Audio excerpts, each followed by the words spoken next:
Good morning. Good morning and Boker Tov. Welcome back, everyone, to Parsha Perspectives for today.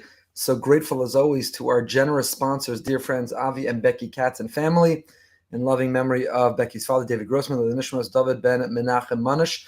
Thank you for your generosity. Also, this Parsha Shir is sponsored by Elaine J. in honor of the 45th yahrzeit of her father, Mordechai Ben Yitzchak Feigenbaum. Olav Shalom. His neshama should have an aliyah. Thank you as well for your generosity. We have the privilege of studying together Parshas Vayishlach as we continue to make our way through Sefer Bereshis, the story, the narrative of the formation of our family with its ups and its downs, with its function and its dysfunction, with its challenges and its complications. And we continue where the story had last left off. Parshas Vayishlach can be found in the Art Scroll Stone Chumash on page 170. Vayishlach Yaakov malachim lefanav al Esav achiv Artsa Seir Sedei Edom. Yaakov is now about to reunite with his brother. He's going to reunite with Asaf, and he fears for his life, of course, because Asaf is an adversary. Asaf is a foe. They've had a very competitive and contentious relationship all along. Asaf perceives that Yaakov stole the bracha from him, and that Yaakov tried to assert himself over Asaf, and therefore he does a lot to prepare. Now, there's a lot to talk about on this parsha, on the opening of this parsha. And we spent last year, our Parsha class, discussing the opening few psukim, how Yaakov planned and what he was worried about, and katonti mikol chasadim, how he felt perhaps diminished from all of the goodness that Hashem had shown him, and somehow as if he was unworthy. And so if you want to see more about that, I refer you to last year. I want to try to get into some other things this year. So Perek Lamed Beis, Pasuk Hey. Vayitzav osam le'mor kosamun adoni le'esav. So Yaakov, anticipating this reunion, appoints messengers. And he says, I want you to go in advance. I want you to go and I want you to meet Asaf, and I want you to go and represent me in advance. And here's what I want you to do. I want you to tell him, Kol ma'avdecha Yaakov.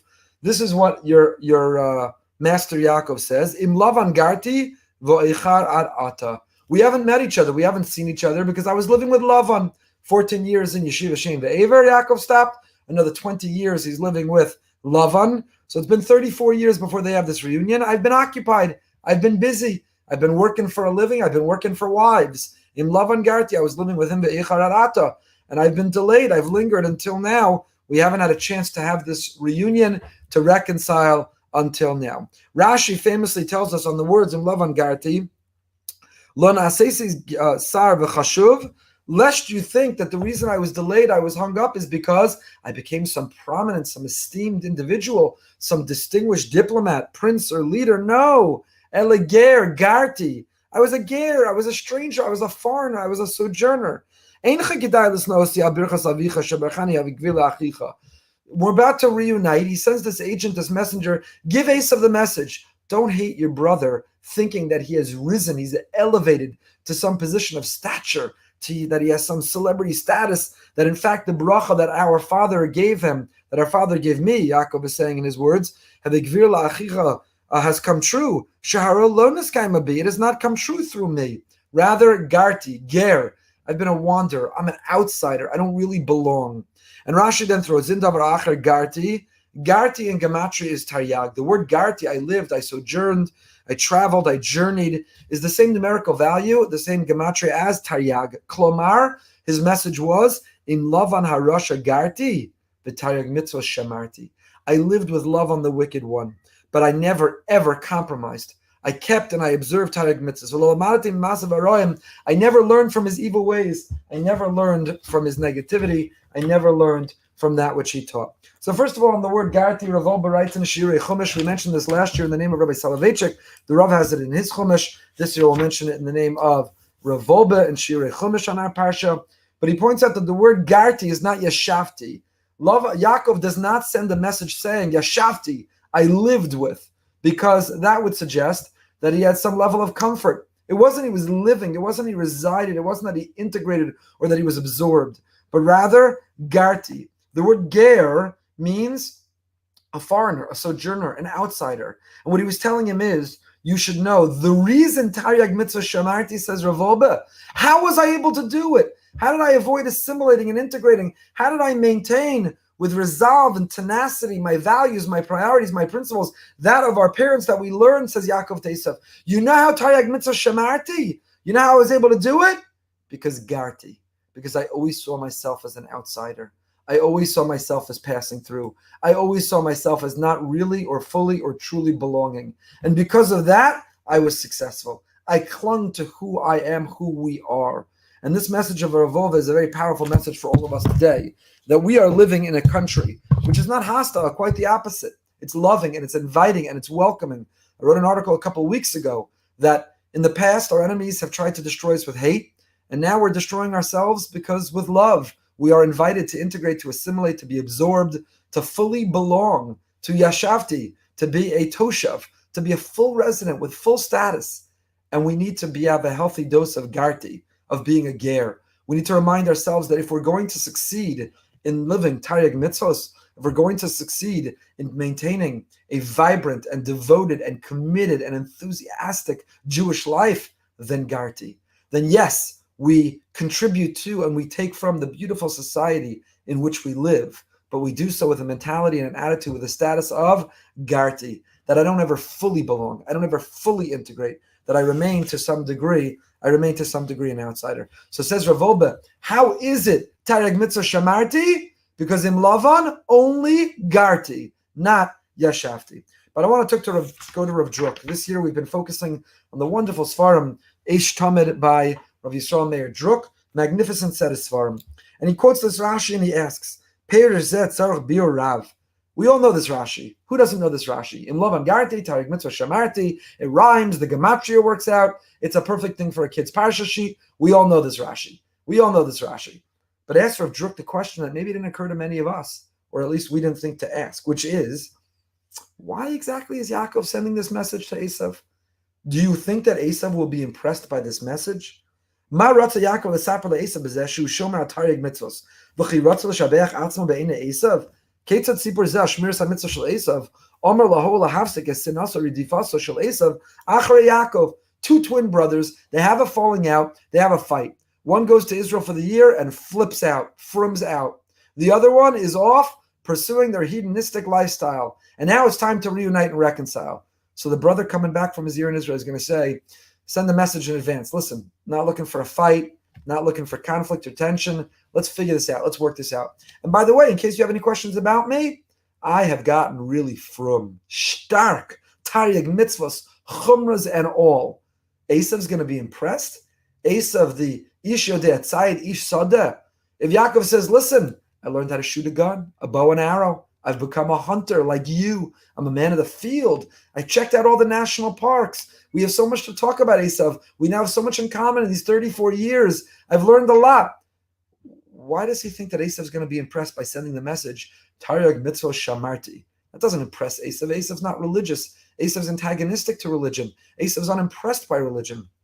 So Rav Druk quotes his father. Avimori Zatzal, his father, the Drash Mordechai. Rav Mordechai Druk Zatzal. Shebetoch tocho shel odom kolecha mevin sheschar gadol magia lemishe mekayim es hamitzvos. Ha'aracha pnimis amuka kayem es gam bekerev misheinu shomer Torah mitzvos klape anashim shomer Torah mitzvos. Gam Asaf hikir vehaven shabrachos megias lemishe shomer Torah mitzvos.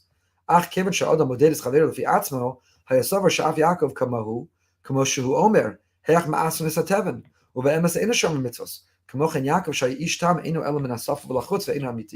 see, Asaf is a fraud. Asaf is a fake. When Asaf wanted to impress his parents all along, he presented himself like the pig sticks out its split hooves but doesn't chew its cud.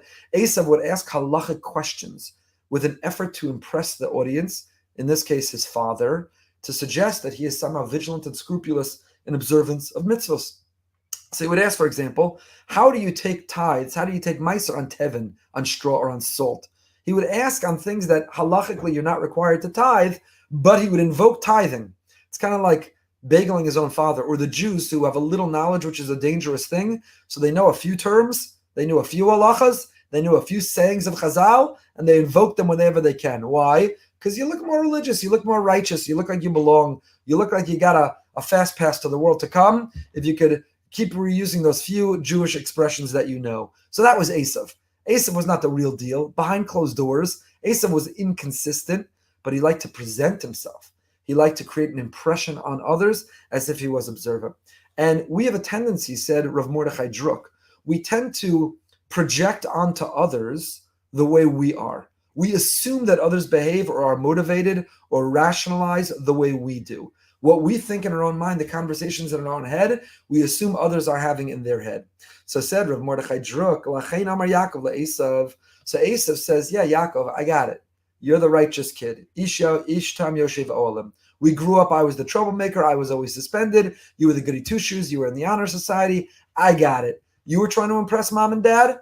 I was trying to impress mom and dad. But let's be honest. The reality is both of us are probably faking it. Both of us are frauds. Both of us are imposters. So Yaakov sends this message ahead to Asaf and he says, no. B'yosem b'beis Lavan gama yeshomer es kol mitzvos. V'sham ein aliyat avav Yitzchak. Ve'ein tzorach. Ve'ein to'elas lasos atzma keshomer mitzvos. U'mikol makom shamar taryag mitzvos. Kemen shekein hariu shomer mitzvos be'emes. Yaakov sends his message ahead and he says, listen, Asaf, I want you to know, without judgment, you're who you are. God bless you. But me, I'm the real deal. I'm consistent. I'm constant all the way through. I didn't behave one way when we were in front of mom and dad. I didn't act one way when we were in yeshiva. And then the moment I graduated our home or the moment I graduated our yeshiva, I then became who I really was all along. No, I've been consistent. I am, and I believe, and I behave the way I do because it's who I am, not to impress others. The yediyah zu tashpi al Esav v'tirgum v'laharich es Yaakov v'lahaven shabrachas megios lo. And what Yaakov was trying to communicate to Asaf is, I really deserve those brachos. I'm really the destiny. The future of our father is really through me. Because let's admit it, you're an imposter. You don't really believe it. And the evidence is, the moment that you were away from mom and dad, the moment you escaped them, you behaved however you wanted. But I'm consistent all the way through. So if there's anyone who's going to receive the mantle, if there's anyone who's going to take the baton to be able to pass it forward, it's going to be me. That was the message. So Rav Druk asked, Asaf's going to care? Asaf's going to be impressed? Tell him that you won, you were the captain of the basketball team. Tell him you won the intramural league. Tell him you became a hunter. Tell him you know how to shoot a bow and arrow. That's what's going to impress Asaf? And the answer is no. What will impress Asaf is to make contact, to be exposed to somebody who's real, who's authentic, who's genuine, who's consistent, who's tocho kabara, the outside and the inside, they are consistent. They are the same.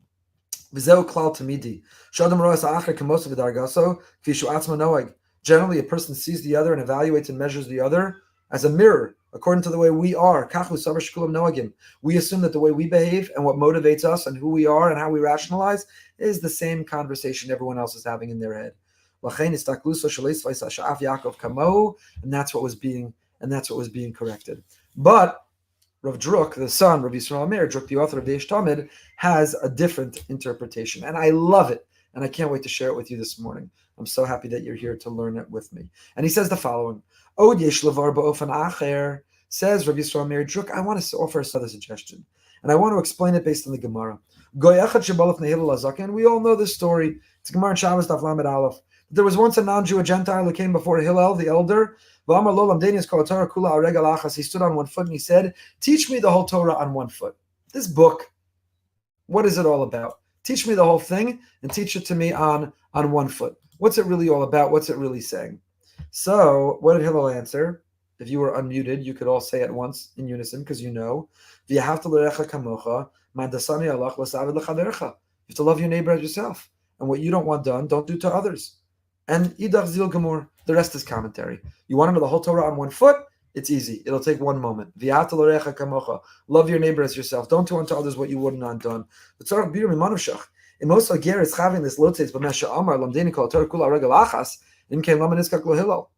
he was really making a joke, if it was really a farce, what did he need Hillel? And if he really wanted to convert, why didn't Hillel really say, okay, let's start. Aleph Beis, Moda'ani. Let me teach you mitzvos. What's really going on in this story? So he says we can explain based on an insight of the Orach Chaim HaKadosh. The Orach Chaim HaKadosh says, Hashem commanded every Jew, Taryag mitzvos. You open the Torah, and the Monei mitzvos, the Gemara at the end of Makos tells us we have a tradition, 613, combination of every Jew's luggage and every Jew's briefcase. If it doesn't work, try 1967, and you'll get in any Jewish lock. Taryag mitzvos. Gemara Makos tells us that we have a commandment, 613 mitzvos. So we have a tradition that we've been commanded 613 mitzvahs, but we cannot find an individual who himself or herself would in fact be obligated or even be able to fulfill all 613. Zelchaos, Kohen Levi Yisrael, Nashim, men and women. Kohen Levi Yisrael. Time of the Beis HaMikdash, no Beis HaMikdash. Karbanos, no Karbanos. In Israel, outside of Israel. It's impossible. You cannot find one person who themselves can either volunteer or be obligated in all of them. The answer is that achieving the level of Taryag mitzvos for Klal Yisrael, for the Jewish people, to actually get to a place where they are fulfilling Taryag mitzvos, it can only be done in combination. It can only be done in cooperation. It can only be done in community. You have to have a sense of community. So the Kohen's doing what the Kohen needs to do, and the Levi does what the Levi needs to do, and the Yisrael does what the Levi. The Jews of the diaspora and the Jews of Eretz Yisrael, the Jews of this and the Jews of that. And then in combination, in cooperation, with a sense of community, then and only then can you really fulfill Taryag mitzvos. And says Rav Druk, that's what Hillel was answering the convert. You want all of Torah on one foot? It's going to take the cooperation and the collaboration of all of the Jewish people. Because no one person, this is the Orach Chaim.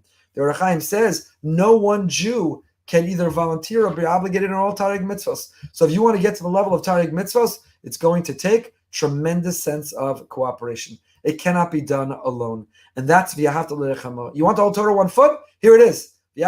Be connect and combine with others. And b'zeh yesh levar samaysa now shizchavin also ger levakesh. That's what was going on.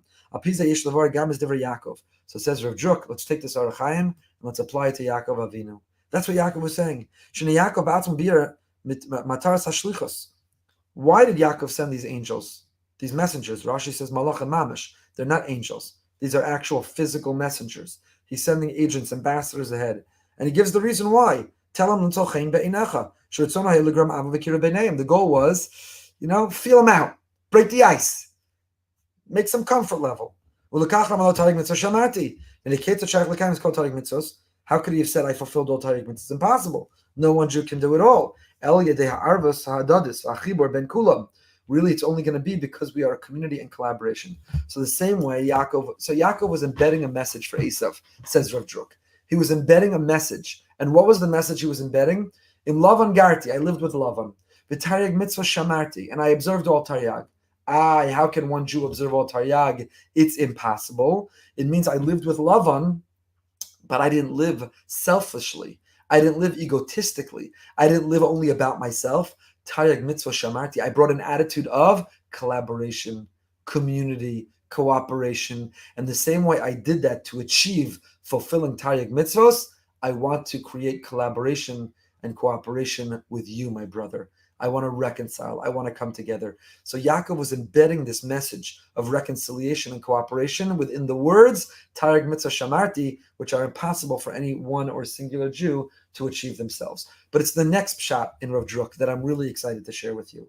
He quotes Rashi here. Taryag mitzvos is in Lavan Garti. Garti is gematria Taryag. Taryag mitzvah shamarti. And he now says the following.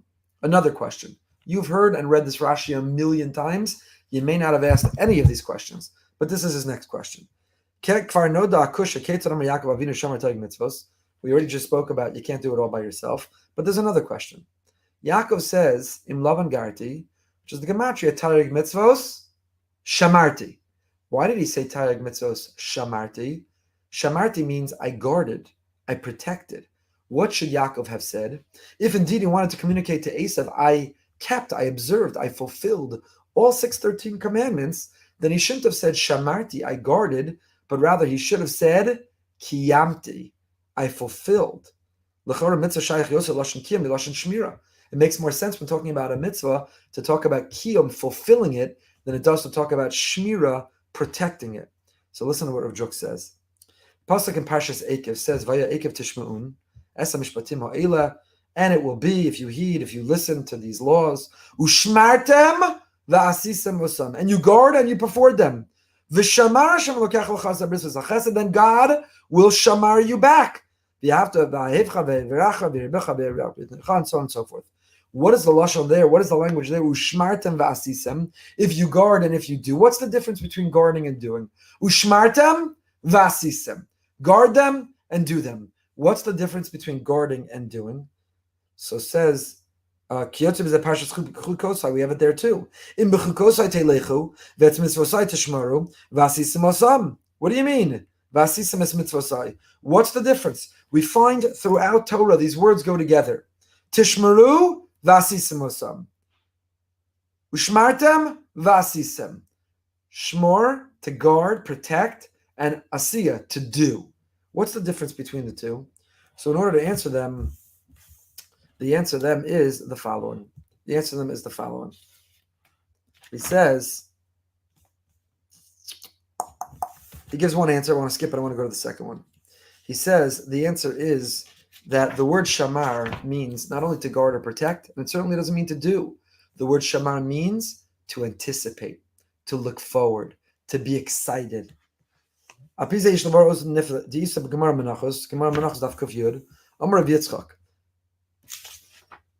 Sorry, I skipped. Going back.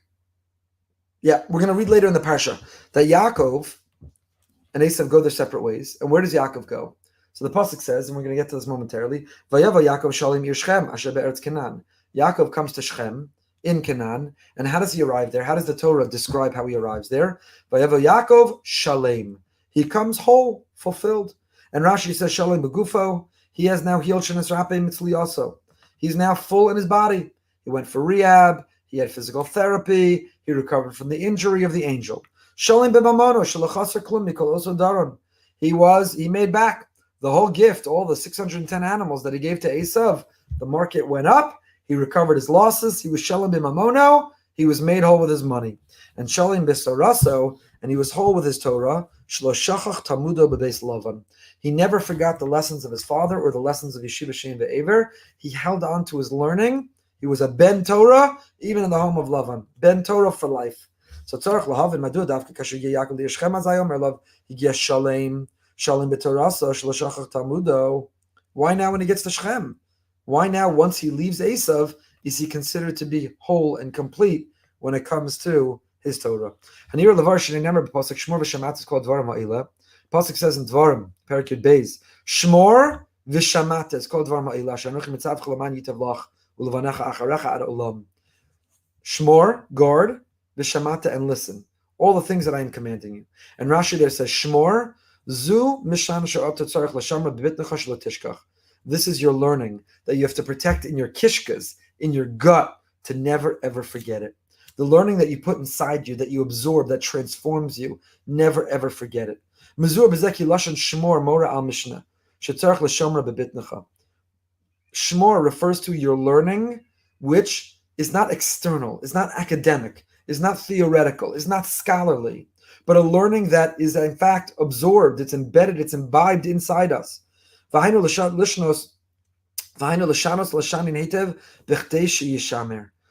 it well so you can safeguard and protect it. Learn it well so it becomes a part of who you are, and you'll remember it and carry it forward, and it transforms you. And that's what it means. Ushmartem etzvasai v'asisim osam. Rashi says Ushmartem zu mishnah. Whenever you see the word Ushmartem, Rashi says zu mishnah. Ushmartem means not the fulfillment of mitzvos. It means the learning and the observance of mitzvos. It means how we do the mitzvos. It means how we do the mitzvos. And so therefore, similarly here, Shmor means, Tayag mitzvah shamarti means, it's not I fulfilled them. We already pointed out it's impossible to fulfill all 613 by ourselves. What does it mean? What does it mean? Shamarti, not kiyamti. It means I learned about them. I never stopped having my mind on the mitzvos, on Torah learning. Wherever I was, on vacation, at work, in a hostile environment, in a foreign culture, or in my own home, wherever I was, Tareg mitzvos shamarti. Not kiyamti, not I fulfilled, but shamarti. I never stopped learning. I never stopped thinking. I never stopped growing. But the word shamar means something else also. And lastly, and then we'll move on, the word shamar has another connotation, like later, when Yosef is sold by his brothers and disappears, and Yaakov is inconsolable. Yaakov cannot find closure. And the pasuk describes the aviv shamar es hadavar. Va'aviv shamar sadavar. What does that mean, va'aviv shamar sadavar? It means that his father, Yaakov, held on to the matter. He looked forward to being reunited. He never gave up hope. He counted down to when they would be together. Va'aviv shamar es hadavar. The word shamar means not to safeguard and hold. It means to protect with anticipation. You see, if there's an idea, a concept, a value, which you easily dismiss, which you don't care about, which you're casual about, then you've not protected it. You've not safeguarded it. But if there's something you're excited about, you're looking forward to, it's part of what defines you. If you hold on to it, that's to be shamar. That's what it means. Vaviv shamar es hadavar. That Yaakov was inconsolable. Shamar es hadavar. What was he shomer? He was shomer his son Yosef, that they would be reunited, that they come together again. The Apter the Oiv Yisrael, I've shared this many times. The Apter Rav Yeshua Heschel, he writes, that's what it means to be a Shomer Shabbos. Shomer Shabbos is not to observe the laws of Shabbos. Shomer Shabbos is not to keep the 39 categories of creative labor. Shomer Shabbos is not to make Kiddush and Havdalah. Shomer Shabbos, he writes, boldly, doesn't even happen on Shabbos. To observe the laws of Shabbos is not to be a Shomer Shabbos. You know what Shomer Shabbos means? When you said this morning at the end of davening, Hayom Yom Shlishi b'Shabbos. Today's not Tuesday. What's Tuesday? Today's the third day in the countdown to Shabbos. When your life is a countdown to something, that's what it means to be Shamar. Shabbos is coming. Hayom Yom Shlishi l'Shabbos. Today is the third day in the count to Shabbos. So that's what it means to be a Shomer Shabbos, as the Apter Rav. And that says Rav Druk is what it means. That's what it means. Tayag mitzvah shamarti. Tayag mitzvah shamarti doesn't mean that I kiyamti. Why doesn't it say kiyamti? Why does it say shamarti? What it means is Yaakov says, I can't wait. I'm holding on to this idea. I'm going to transmit it to my children and their children after them. The whole enterprise of Torah and mitzvos, this entire life and lifestyle, Tarek mitzvos shamarti. I cherish it. I love it. I celebrate it. And that's also a contemporary question for us. Taryag mitzvos. None of us can fulfill all taryag mitzvos. Not because we're not dedicated or devoted, but you cannot simultaneously be a Kohen, a Levi, and Yisrael, live inside Israel and outside of Israel. There is no Beis HaMikdash today, and therefore we are precluded from taryag mitzvos kiyamti. It's impossible to observe or fulfill all taryag mitzvos, whether we want to or not. It is simply an impossibility. However, taryag mitzvos shamarti, that we can all do. We can all be shomer taryag mitzvos. Our attitude and our passion, our priority, what we transmit and communicate to those around us, is it taryag mitzvos kiyamti? Impossible. But taryag mitzvos shamarti, this life and lifestyle, a Torah life, that is not only a possibility, but it is our responsibility. Perek Lamed Beis Pasuk Tes Vav, moving right along. Pasuk describes that Yaakov sends ahead of him with his malach. He spends the night there and he sends these gifts to his brother. Sounds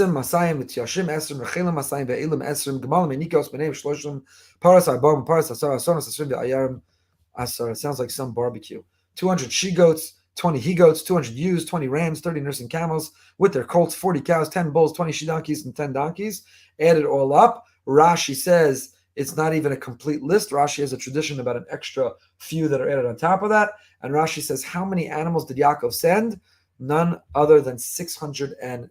What is the significance of that number? I don't know. Not for now. 610 animals he sends to his brother Asaf. Why does he send 610 animals? And how does he position those animals? What is their posture? Zok Rashi. Look at the Heilige Rashi. Rashi says, Pasuk Tesavav. Talks about how many and why that number and what we learn from this about interpersonal relationships between a husband and a wife.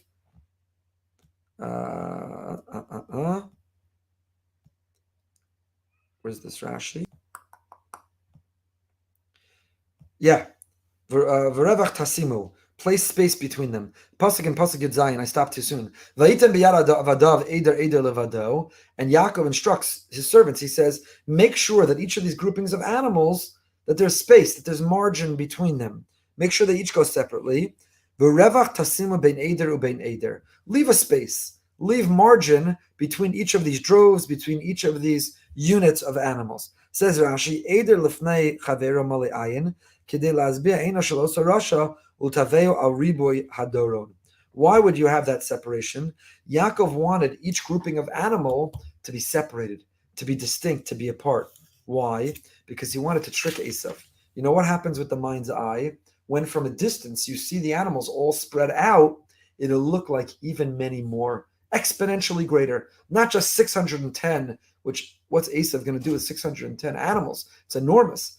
Not just 610, but if you put that margin and space between it and you spread it out, it will look like even more, and that will seem like even a larger gift. It'll be even more impressive, and it'll make Asaf even more predisposed, even more likely to be willing to reconcile. So Rashi says, what's the goal? What's the purpose of the distancing?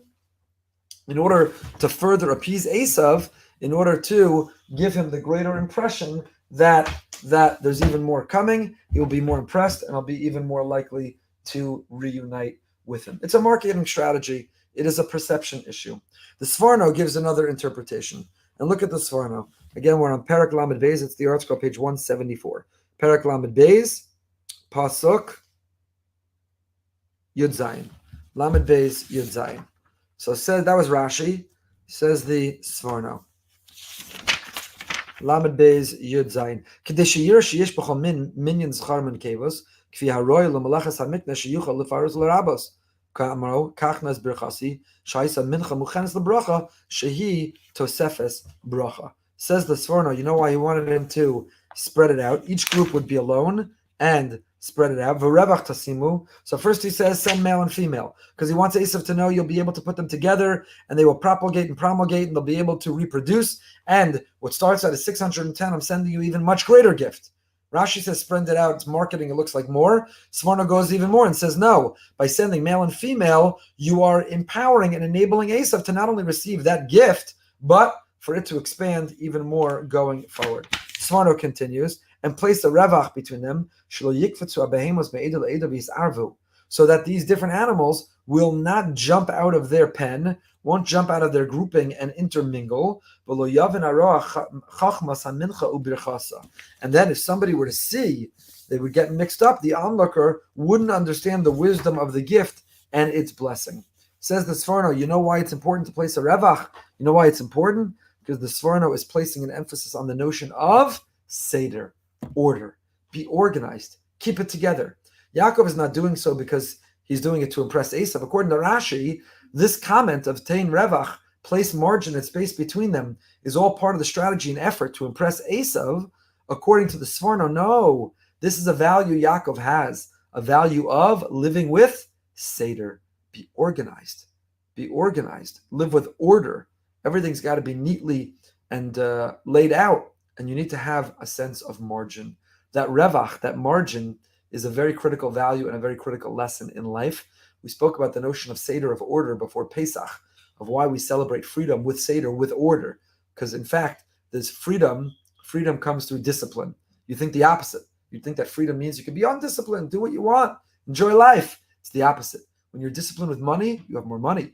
When you're disciplined with time, you have more discretionary time. The more disciplined you are with your things, the longer they last. Freedom through discipline. So Yaakov was communicating, according to the Sforno, a message here, that order. You have to be organized and live with order. Put them in such a way where there's clarity, not confusion. Don't let them intermingle. Don't let them jump one to another. Don't let other people not appreciate the value and the idea of margin in our life. Margin is very important. In fact, it's a halacha. It's a halacha. This is a tangent, but a worthwhile one for a moment. A halacha in a kosher sefer Torah, tefillin and mezuzah, in stam, Torah and mezuzah and tefillin, the halacha is that the writing has to be mukav gvil. Mukav gvil means that around the letters, around the ink, has to be parchment, blank parchment. If letters run one into another, puzzle, no good, no good. Can it be salvaged? Can it be saved? You need a proper and capable and competent scribe, a sofer. But if the letters of a Torah or tefillin or a mezuzah, if the letters are touching, even if they're touching in a barely perceivable way, it will puzzle, it will invalidate the mezuzah, the tefillin, or the sefer Torah. The letters have to be mukav gvil. Why? There has to be margin. There has to be space. Each letter represents another Jew. 600,000 letters of the Torah. Every Jew is his own life. Our lives need to be filled with margin. We need the black letters, but we also need the blank space. The blank space is the margin we live with in our lives. We live with such noise, and we live with such running one thing into the other, momentum. But it's really not momentum, it's motion sickness. We have no margin. There is no break. There are no boundaries. There are no borders. Why is it that every book, every sefer you own, why don't they make the letters run from the edge of the page to the edge of the page, the top to the bottom? Why are there margins in a book? It would save a lot of money. The book could be a lot shorter. Print the text over the whole page. Why is there margin? There's a chachma, there's a wisdom to the layout that publishers use when they produce books with margin, because what is most appealing to the eye needs to rest, the eye needs a break, the eye needs margin. So according to the Svarna, Yaakov is expressing his commitment to the concept of margin. There has to be revach, there has to be space between the Eder and the Eder. Between these groupings of the flock, between these animals, there must be a space. He's communicating. So Rashi says it's for Asaf, marketing, to impress him. The Svarna says there's Zachar and Nekeva, they're male and female animals. He's telling Asaf, I'm not just sending you this group of animals, I'm sending you the possibility of their reproducing, and you'll have many more animals as well. And why does he have the space, the margin? It's Yaakov's commitment to margin. But there's a beautiful medrash. The medrash writes the following in Bereshis Rabbah. Amar Yaakov ne'akadosh Baruch Hu, Ribono shel olam, im yu tzaros boas al banai, lo tavi osan zu achar zu, ela harevach hirvach lehem mitzaroseihem. I'm about to reunite with Asaf. Asaf is an enemy and adversary. I don't know how this is going to go. This could be a tzara. It's an ace tzara. It's a moment of crisis, a moment of difficulty, a moment that I need you. Hashem, if my life or the lives of my children and progeny will be filled with tzaros, please do me a favor. Space them out. Put some margin between them, create perspective and context for them. One of the challenges of going through crisis and hard time is we begin to think that that's forever. This pandemic, these 8-9 months, I don't even know what we're at and how long it's been. It's way too long, that I know. But it begins to feel that this is a new normal and this is life forever. I have a grandson who's 1 year old, and it occurred to me the overwhelming majority of his life he has seen adults wearing masks. He doesn't know that there's such a world in which you don't have to wear a mask. It doesn't occur to him. He's never seen people shake hands. He doesn't see people stand within 6 feet of one another. He's 1 year old. The majority of his life, almost his entire life, has been this pandemic. Please God, he'll grow out of it and he'll learn what normalcy really looks like. But we also, like that 1 year old, can easily think that this is normalcy, that this is life. We've forgotten the ability to zoom out the lens and to see a bigger context and to see a bigger perspective and to see a bigger timeline and to know where we are on it. And that's Yaakov's tefillah, says the Medrash to Hashem. His tefillah is the same way I've spaced out these animals in anticipation of reuniting with my brother Asaf. Please space out the tsaros that will come to my children and to me in life. Create a perspective and a context. Let me see them as part of a greater whole and not be too focused in on them that I can't see anything else. That's also the role of margin. You need a break. It can't feel like it's piling up and compounding and overwhelming and suffocating. There needs to be a break between them so that we can reinvigorate ourselves to be able to withstand them, to be able to overcome them.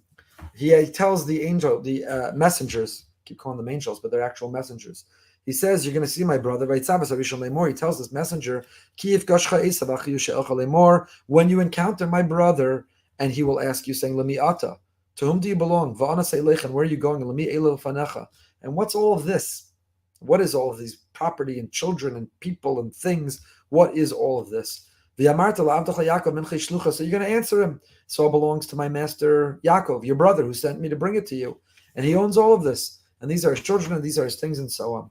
Rabbi Soloveitchik in the Rav Chumash, in the OU, Rabbi Soloveitchik Chumash, Rabbi Soloveitchik says the following. My brother Asaf Yaakov told his agents, we'll ask you 3 questions. To whom do you belong? To whom do you as a metaphysical being, as a soul, as a spiritual being belong? And where are you going? To whom is your historical destiny committed? And to whom have you consecrated your future? What is your ultimate goal, your final objective? Who is your God and what is your way of life? These 2 inquiries are related to your identity as members of a covenantal community. However, Yaakov continued, my brother Asaf will also ask a 3rd question. And for whom are these before you? Are you ready to contribute your talents, capabilities, and efforts towards the material and cultural welfare of the general society? Are you willing to pay taxes to develop and industrialize the country? This 3rd inquiry is focused on the temporal aspects of life. So Rabbi Soloveitchik interprets these three questions not as being mundane. They're not simply a common courtesy. Esav's not just asking, who are you, where are you going? But these are actually existential questions that Esav is trying to understand. Who has Yaakov become? And what is the life that he's living? And the Rav doesn't write it, but he's Kiviyachol telling us that these are the questions that are asked to each and every one of us. I spoke under a chuppah on Sunday, and I told the young chassan and kala that in that moment, in this transitional moment in their life, they too are asked these questions. L'miata, where do you come from? Parents, grandfriend, what are your roots? And v'ana seilech, and where are you going? What is your mission? What is your ambition? What are your aspirations in life? Ulami eila lefanecha, and all the things that you have, all the resources and the strength and the skills, all the material possessions. Lemi, what are you going to do with it? How are you going to channel it? How are you going to make the world a better place with it? Why do you have it? These are the questions that were asked, not just from Asaf to the messengers of Yaakov, but these are the questions that are asked to each and every one of us. Yaakov told his agents to answer the third question in the positive. It is a gift sent to the master. We feel obligated to enrich society with our creative talents, to be constructive and useful citizens. Yet in regard to the first two questions, he commanded his representative to reply in the negative, clearly and precisely, boldly and courageously. He commanded them to tell Asaf that their soul, their personality, their metaphysical destiny, their spiritual future and sacred commitments belong exclusively to God and his servant Yaakov. Are not just three questions that were asked from Asaf towards Yaakov. These are the three questions that are asked towards us and to which we all need to formulate answers. They reunite, Yaakov and Asaf. I want to get on in the Parsha. They reunite, and Asaf challenges his brother. They have this encounter. He hugs and he kisses. There's dots on top of the word Vayishlach. We have the literal, he kissed him, but we also have the tradition that it was insincere. He was trying to kill him. Rashi quotes one that he too was the son of Yitzchak and Rivka. Asaf had a soul. There was a spark. There was a inside of him of where he came from. And there was sincerity in that moment. There was authenticity by Yivku that he cried. Even this hunter, even this jock, even this athlete, even this Asaf had a soft spot inside of him. Even he broke down in tears. Even he was capable of crying in that moment. Rashi quotes that Chazal. So that they raise their eyes and they see all of this. And Asaf inquires, Milacha kol hamachane zeh shepagashti. Vayomer Asaf yeshli rav. So Asaf answers, he says, all this, my stuff. I have a lot. Yelacha shalach. Take what you have. I don't need yeshli rav. Asaf says, I have 7 cars and 4 vacation homes and 3 Lear jets. Yeshli rav. I have a lot. I'm good to go. I'm not going to try to take from you. Vayomer Yaakov. So Yaakov says, they have a back and forth. And what's Yaakov's response? When Asaf asks him about his life, Yaakov doesn't say yeshli rav. I have a lot. What does Yaakov say? Yeshli kol. Yeshli kol. I've got everything. I've got everything. Yeshli kol v'yiftzar bo v'yikach. That's a contrast. The Asaf mentality is yeshli rav. I have a lot. I can never have enough. I always want more. No matter how much I have a lot, but it's never enough. I always want more.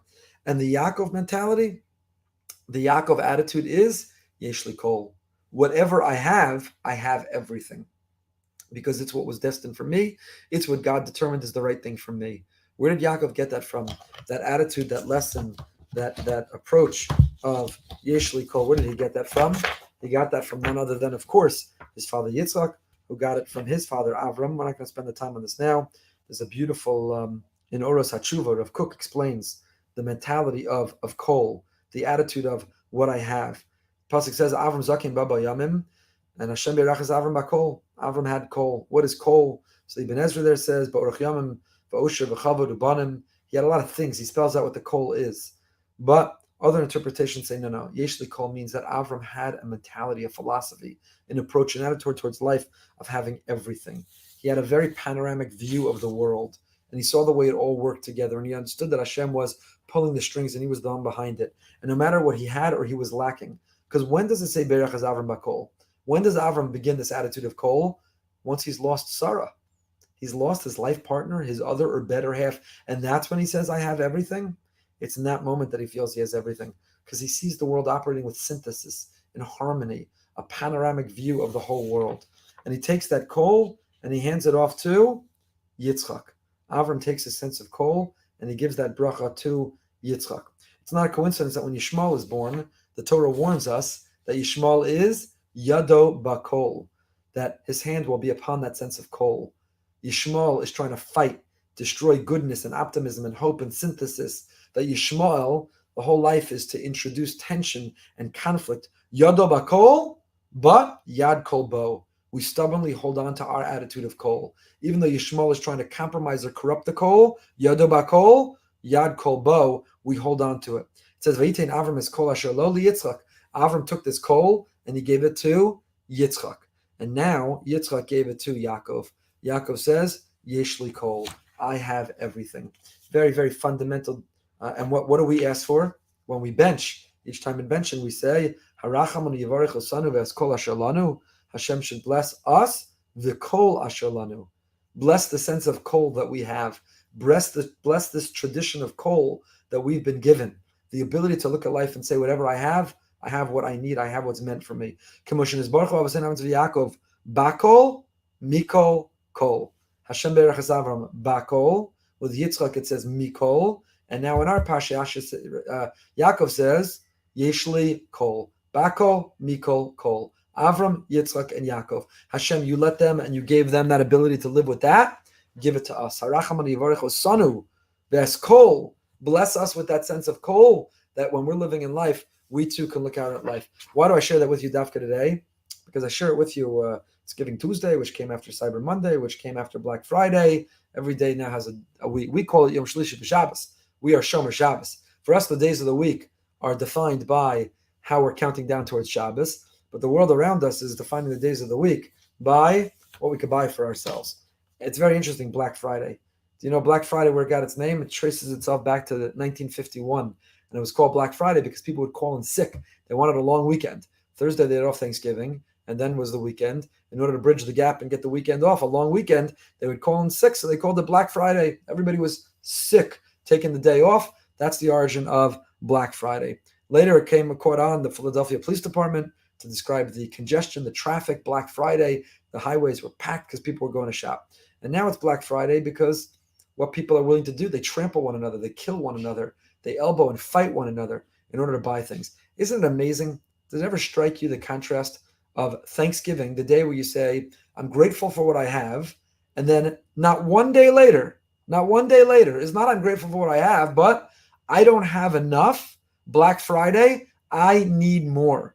I'll elbow and trample and break through glass. I'll go online. I'll accrue great debt because I don't have enough. So in the world we're living in, we go from Thanksgiving, we go from the day where I say I'm grateful for what I have. Really, it's an attitude of Yeshli Rav. I'm Thanksgiving for Yeshli Rav. But clearly you don't feel Yeshli Kol, or there wouldn't be some of the horrific, embarrassing, shameful behavior on Black Friday. We are the progeny of Yaakov Avinu. We don't say Yeshli Rav. We live with an attitude and mentality. We say Yeshli Kol. The midas histapkos. The mentality and the attitude of, I have enough. Whatever I have, it's enough. It doesn't mean I don't have ambition, aspiration. It doesn't mean I don't work harder. It doesn't mean I don't try to do more. It doesn't mean I'm not allowed to treat myself to things. But I do so within a context and a perspective that Hashem has given me what I need, what I deserve, what's right for me, histapkos, and therefore I can live with an attitude of Yeshli Kol. I always have enough, like Yaakov Avinu. Moving right along. Perek Lamed Gimel Pasuk Yud Ches. Now they depart ways after this reunion. Yaakov Shalom Yershchem. Yaakov comes whole to Yershchem, and we already described how he was Shalom, Begufo, B'mamono, B'saraso. It's a beautiful B'nai Yisachar.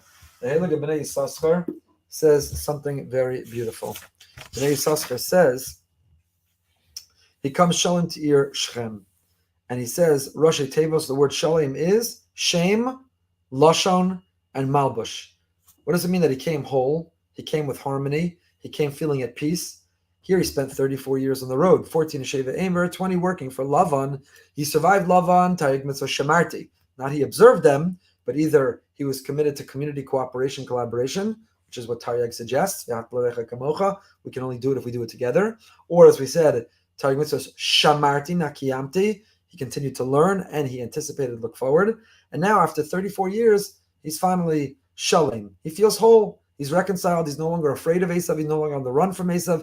He comes to the city of Shechem, Shalem. Says the Heilig of B'nai Yisachar of Tzvi Melech Shapira.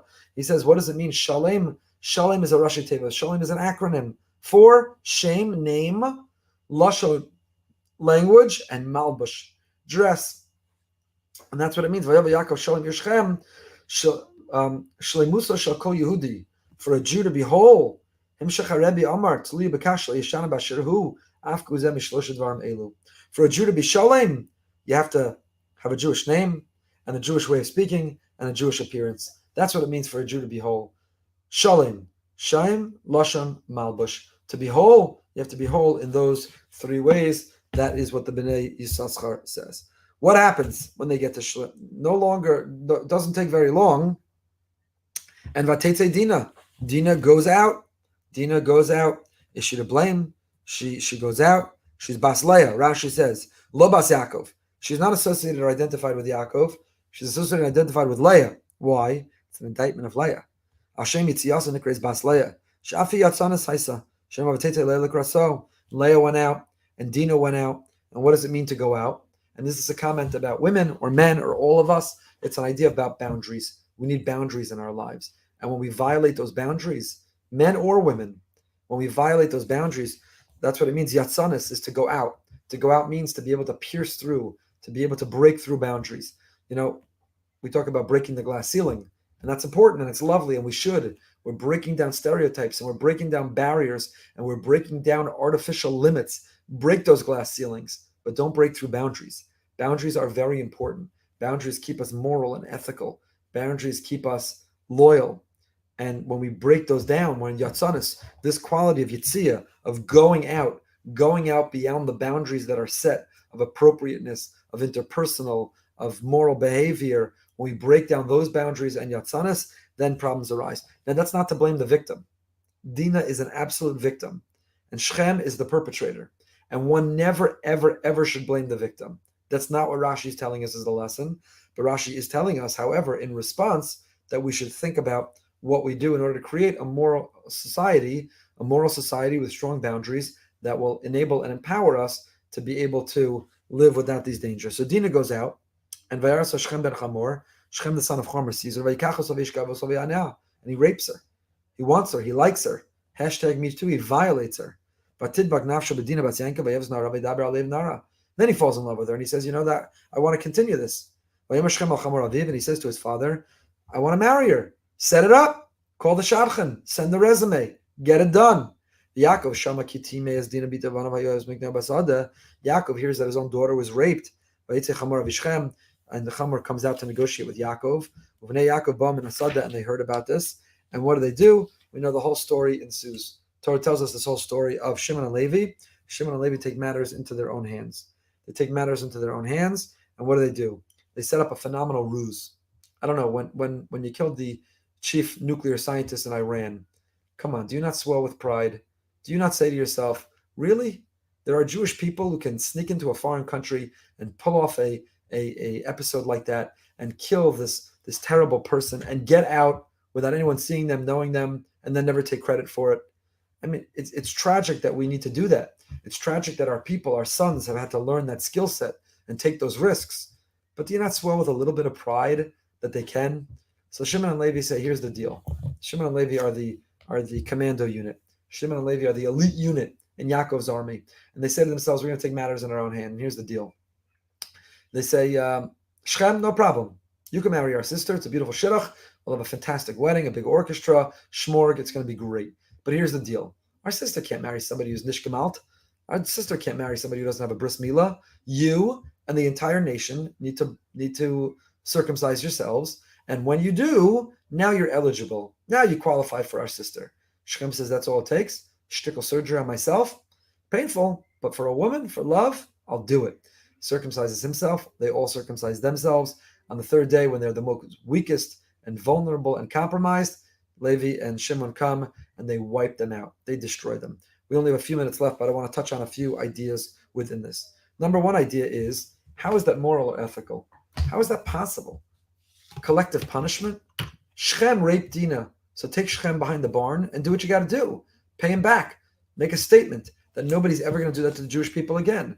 But how do you practice collective punishment against all of the people of Shechem, what we call Shechem, Chamor, of that whole city? How is that possible? The Ramban is bothered by this on our Parsha, and the Ramban writes,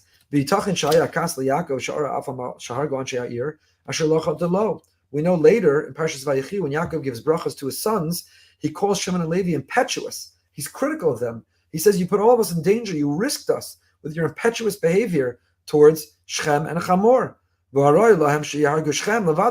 They should have killed Shechem alone. What right did they have to kill more? So the Ramban quotes the Rambam. He quotes the Rambam. And the Rambam says, you know why? Dinim. One of the Shevas Mitzvahs B'nai Noach, one of the 7 Noachide laws is setting up courts and a system of justice. And the fact that the people of the city didn't hold Shechem accountable, they didn't execute justice, pun intended, they therefore themselves became culprits. They became accomplices, and therefore they were deserving. Says the Rambam, one of the 7 Noachide laws, you've got to carry out justice. And their failure to carry out justice against Shechem ben Chamor made them accomplices and made them themselves worthy of this attack. Says the Ramban, nah, I don't buy it. Yaakov should have applauded them. If that were the case, if what they did was right, Yaakov should have given them a big yashikoach. Why does he become angry at them? So the Ramban gives another answer. The Ramban has his own explanation. But the Maharal of Prague on this pasuk, the Maharal in his Guri Aryeh, the Maharal says the following.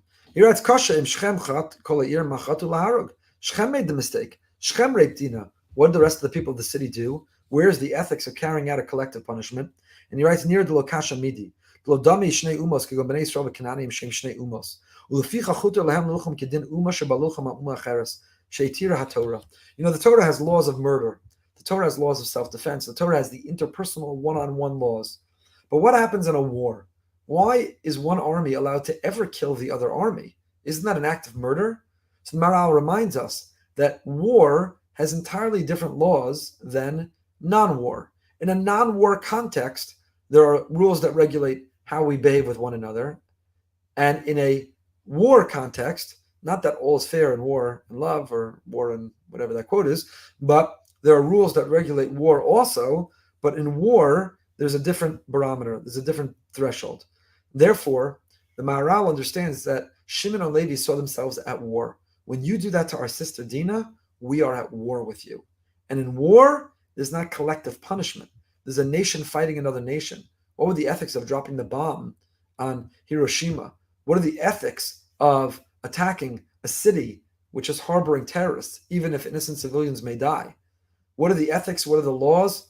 What are the morals of doing so? The Maharal says it depends. There's difference in a one-on-one conflict or a war between nations. In a war between nations,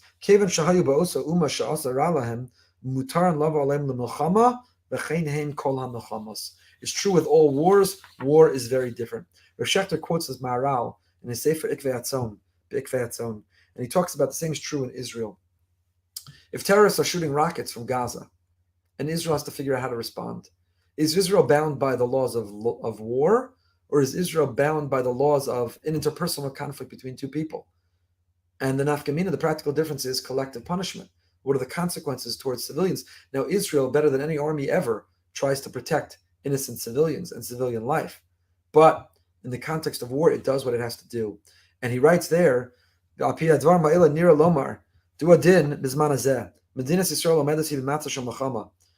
when did the War of Independence in the 1948 war end? I once took a group of teens to Israel, and on the bus from the airport, our tour guide turned to those teens and he said, when was the War for Independence? And they knew. They answered 1948. And he said, when did that war end? How did it last? And this one said this date. This one said it lasted that long. And he turned to them, I'll never forget, and he said, it hasn't ended yet. That war for Israel's independence has not yet ended.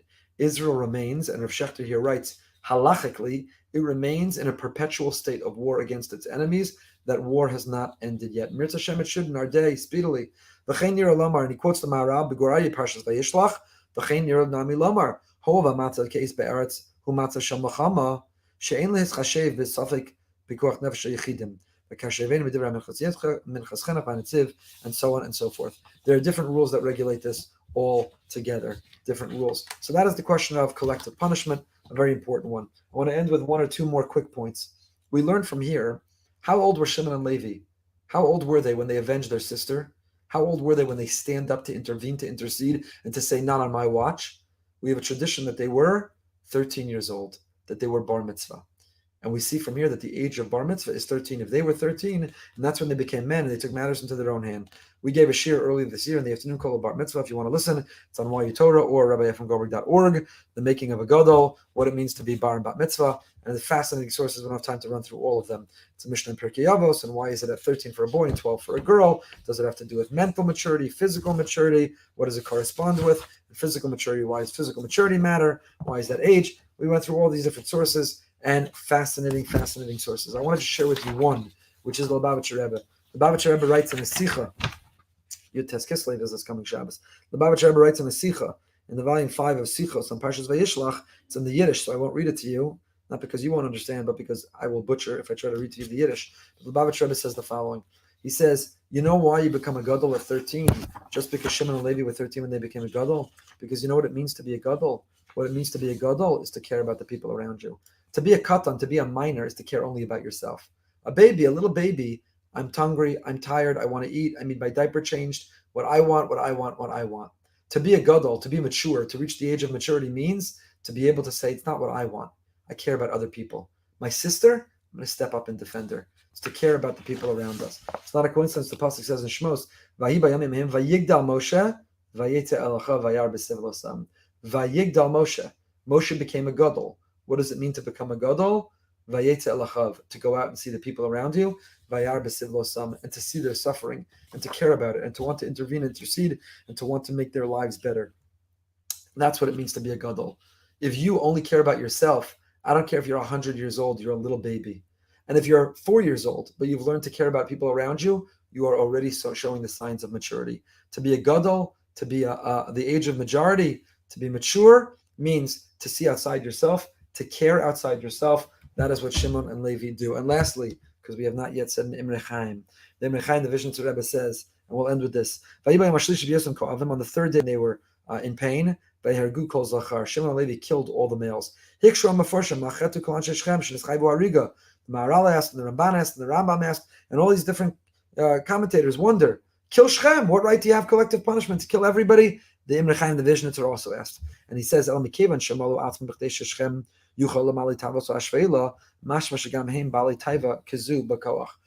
did the rest of the city agree to be circumcised?